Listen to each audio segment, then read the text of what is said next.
ভালো নেই। খাগড়াছড়ি পার্বত্য জেলা, 3 পার্বত্য জেলার মানুষ আসলে ভালো নেই, বাঙালিরাও ভালো নেই। কেন বললাম? ইতিমধ্যে পাহাড়ে কি ঘটেছে আপনারা সবাই জানেন। সব কথা খুলে বলতে পারবো না, কারণ ফেসবুকের কমিউনিটি গাইডলাইন সম্পর্কে আপনাদের অবশ্যই আইডিয়া আছে। ইতিমধ্যে আপনারা সবাই দেখেছেন, এই যে উপজাতি, আদিবাসী বললে ভুল হবে, এরা কোনো ধরনের আদিবাসী না, এরা উপজাতি। উপজাতিরা যা শুরু করছে, এতে পাহাড়ের বাঙালিরা ভালো নেই। কিছু উপজাতিদের জন্য আজ পাহাড়িদেরকে মানুষ গালি দিচ্ছে, ঘৃণা করছে। কিছু উপজাতি আছে যারা উস্কাচ্ছে আরো উপজাতিদেরকে, তারাও কথা বলছে। ইতিমধ্যে আপনারা সবাই দেখেছেন খাগড়াছড়িতে একটি বোনকে নিয়ে কি ঘটে গেছে। আসলে মূল উদ্দেশ্য তাদের ওটা না। মূল উদ্দেশ্য ধর্ষকের বিচার চাওয়া না। মূল উদ্দেশ্য সেনাবাহিনীকে উচ্ছেদ করা, শহর থেকে সেনা শাসন হটাও। তাদের মূল ইচ্ছাই এটা, কিন্তু ইতিমধ্যে আপনারা সবাই দেখেছেন। একটু হলে তারা সেনাবাহিনীকে চায় না। কেন? সেনাবাহিনী কি করে তোমাদের? পাহাড় থেকে কেন সেনা শাসন উঠাতে হবে? এমনিতেই পর্যটক পাহাড়ে যেতে ভয় পায়, আর যদি সেনাবাহিনী না থাকে কোনো পর্যটক তো পাহাড়ে যাবে না।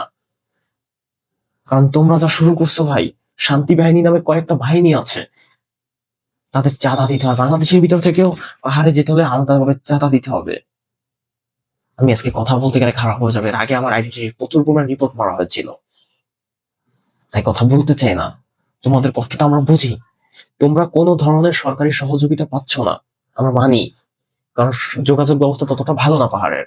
হয়তো শহর পর্যন্ত ভালো, খাগড়াছড়ি, দীঘিনালা, সাজেক পর্যন্ত ভালো, কিন্তু তার থেকেও বড় বড় পাহাড় আছে। যেন এদিকে বান্দরবন পর্যন্ত সুন্দর মতন যাওয়া যায়।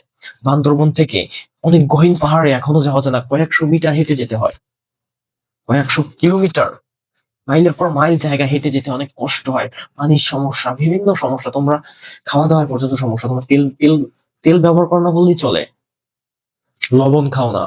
অলরেডি পাহাড়ের বাঁশগুলো অলরেডি ধ্বংস করে দিয়েছো তোমরা। পাহাড়ের বাঁশ নেই, তোমরা এত পরিমাণ বাঁশ করলা খাও। তো ভাই, আমি তোমাদেরকে একটা কথাই বলতে চাই। আমাদের সমতলেও ধর্ষণ হয়, আমরা ধর্ষণের বিচার চাই। লিমিট আছে, কিন্তু তোমরা লিমিট ক্লোজ করে ফেলেছো। ইতিমধ্যে তো সবাই দেখেছেন, এরা হরতালের নামে, অবরোধের নামে, ন্যায্য বিচারের নামে সেনাবাহিনীর উপরে হামলা করছে, থানায় হামলা করছে, মসজিদ ভাঙছে। কেন? এখানে কি কোনো বাঙালি ছিল? তোমাদের যে বোনটিকে ধর্ষণ হয়েছে, এখানে কিন্তু বাঙালি ছিল? 2টা হিন্দি ছিল।